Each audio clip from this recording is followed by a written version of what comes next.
What's up, everyone? Welcome back to another Lure Lab episode here, part of the Serious Angler Network. We got a cool one for you today.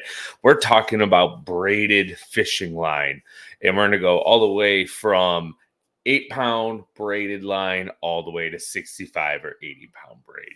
And I think this is important because there are a lot of intricacies that go with braided line, and it's something that we all use every day while we're bass fishing. It's part of that super line category. Stranded, tough, doesn't really break unless it rubs against metal. And I've used quite a few different brands of braid to this point, and I have some favorites and I want to share them with you. But first, I want to talk about like strand count. When you're looking at a box, sometimes you'll see 3, 5, 8, 12, all the way up to 16 carrier count braids. And basically, what happens is the higher the carrier or strand count, the smoother, the more silent that braid actually is. And why it's important to have a smooth and quiet braid as opposed to a noisy one that just you can hear it as you're casting, you feel it vibrate through your guides, etc. And there is a time and place for it. And I'm not saying low carrier count braid is bad, like a 3 or a 5 strand. It's very entry level. It's very cost effective for a lot of people to get into the super line category without breaking the bank, because the higher the carrier braid you go, usually the more expensive it is. Like a 12 and 16 carrier count braid might cost you $39 or $49 just for a 150 meter spool of braid, which is quite a bit of money when you're thinking about a super line.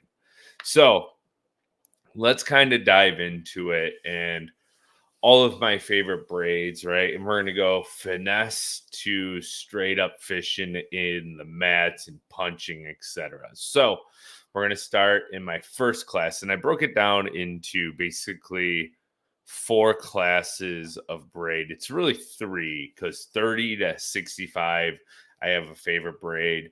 So to start from the beginning, we have 8 to 12 pound class, we have a 15 to 20 pound class, and then like 30 to 65, because 65 and 80, in my opinion, are virtually the same thing. You really don't need more than 65. I've never found a reason to use 65-pound braid. Usually I end right about the 50-pound mark. But I think for a spinning rod, it is very important to talk about when you're going to use 8 to 12-pound braid. And there's quite a few really, really good ones on the market. And I want to tell you about my favorites currently. So, sorry. So starting with the braid, right? So everyone knows that I do a lot of stuff with cast fishing, and they make a 12 carrier strand braid, and it's colored like the Great Barrier Reef. And that is going to be the 12-pound braid that I use. But if you want to find an 8-pound braid, I have a really good one here for you. Let me pull it up on Omnia. It's going to be the Sunline Overwatch braid in 8, 10, and 12. I've used 8 and 12. And what this is, it is an 8-metered carrier stranded braid. And metered, it has 2 different line colors in it. You're going to have 30-foot of green and then 12 inches of chartreuse. 30 inches of green, 12 inches of chartreuse. So what this allows you to do is, as you're fishing like your bottom contact, like a drop shot, or you're swimming a swim bait, or you're fishing that ever popular jig head minnow technique and you're twitching, that metered line is going to allow you to detect bites. It's going to allow you to see your line as it's coming through the water. And that's one of the benefits to the cast braid as well. It's colored like the Great Barrier Reef. So it's blues, greens, yellows, chartreuses, and it really pops out in the sunlight, but it's almost invisible when it's underneath the water, which is really cool. The Sunline Overwatch braid, it's virtually the same thing. It's just green and chartreuse. And this helps you detect more bites easily. It's super sensitive. It has a very, very smooth braid. It's not noisy. It casts super well. And I've just started messing around with this braid this year, and I found it to be one of my absolute favorites. When I have big smallmouth rip and drag down with like a 6-pound fluorocarbon leader. I found that it does not get all springy like some braids will twine up and twist, and then you get all kinds of wind knots. With the Sunline Overwatch, I've been using it since about the middle of May. And yeah, I haven't had any of those issues yet with it. So very impressed by this braided line at the moment. So when would I use 8 and 12-pound tests? Like I said, I would use it with drop shots down to like 6-pound fluorocarbon, and also with the jig head minnow. You can use it also with swim baits like jig head, small jig heads, like 1/8 to 1/4 ounce swim baits. But me personally, that's where we're going to go up to that 15 to 20-pound braid line mark. And yeah, so now we're at 15 to 20-pound braid, and this is best for spinning reels, and same with the 8 to 12-pound test. Spinning reels or BFS, but we're not going to talk about the BFS at the moment. So 15 to 20-pound braid for spinning reels. This is what I'm going to use if I'm running a fluorocarbon leader and I'm fishing flukes. I'm fishing wacky rigs, Neko rigs, Texas rigs, Senkos, wacky Senkos, tube jigs, Neds, swim baits.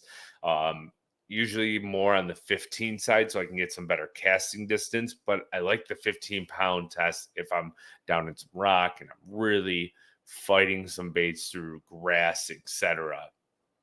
So my choice of braid here actually is going to be the Seagar Smackdown braid. And the reason why I like the Smackdown braid is the fact that I believe it's the 6-pound test in the braid. The 20-pound test in the braid here is equivalent to 6-pound mono, which means you're going to still have superior casting distance. It is also an 8-carrier braid. It comes in multiple different colors. You got the flash green and you have the gray. Personally, I like the stealth gray color. The flash green is a little bit more yellowy. If you wanted to use this in that 10-pound range for like drop shots and jig head minnows, you can. And that's when I would use the flash green braid. But I prefer this with bottom contact baits, and I really do like the gray one. I feel like it fades relatively quicker than a lot of the other braids that I've used, but it is still extremely strong. It's just, I like the silky smooth part of it, and I feel like you can get just as good of casting distance out of the 20-pound test for those bottom contact baits as you can out of like the 12, 10, and 8 out of the other brands.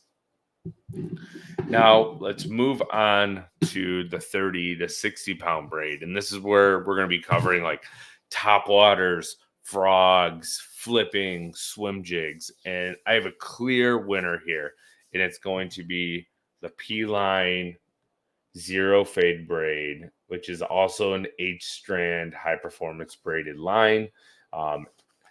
Anywhere from 30 to 65-pound test. It comes in 3 different colors. You have the midnight black. You have midnight black, you have monster green, and then electric green, which your electric green is going to be more like your fluorescent yellow colored braided line that you might want to try for like finesse applications. But the cool thing about this is it comes with a lifetime guarantee that it will not fade. And the reason why they say that the color doesn't fade on the P-Line Endurex is the fact that each individual strand is colored before it is weaving with the 8 strands together to create your final braid that you would put on your reels. So basically they're saying that it is fadeless for a lifetime. Who knows how long a lifetime is, but I really like this braid. It's relatively quiet going through your guides. It casts very well. It's super smooth, and I've been flipping with the monster green since about the beginning of June, and it's August now, and I can tell you that it has not faded at all. So super impressed with it. The 30-pound test braid, you're going to throw with like your top waters, maybe some light swim jigs.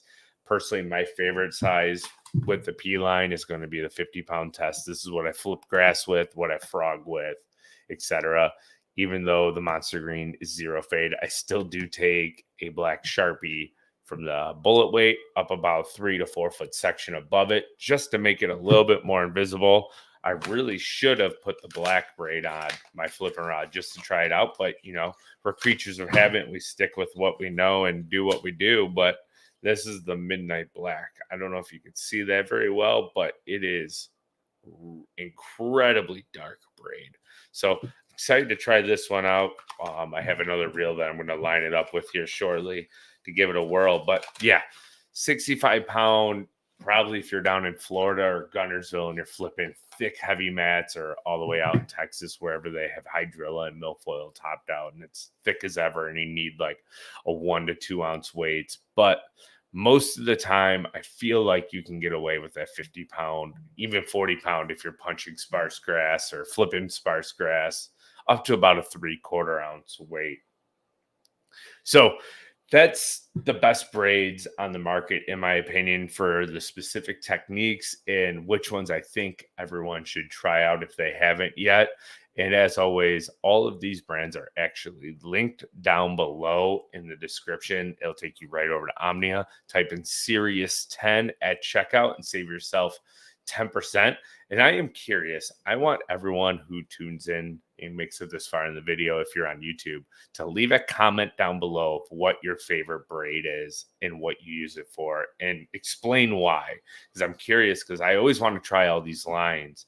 So I might pick a few and test them out and let you guys know my thoughts.